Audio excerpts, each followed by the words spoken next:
Здравейте от modulbay.com. Днес ще ви покажем как се свързва клавиатура за контрол на достъп към електромагнитен насрещник.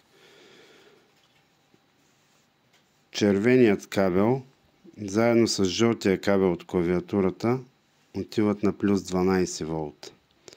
Черният кабел от клавиатурата заедно с черния кабел от електромагнитния насрещник, масата, се вързват към минус, т.е. към маса.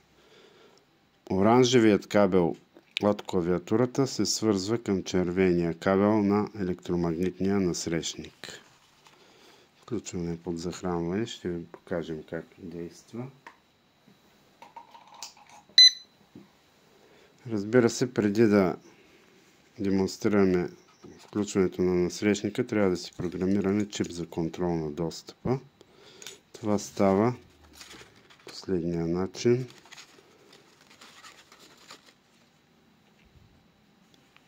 Натискаме DS 8, 8, 1, 1, 2, 2,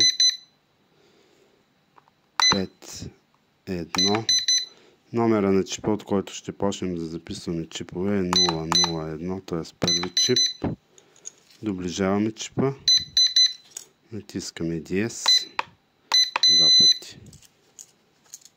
Чипа трябва да е програмиран. Ето, насрещника е отключен.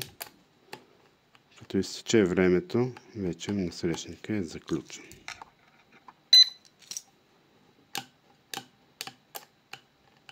Това беше всичко от нас за днес. Приятен ден!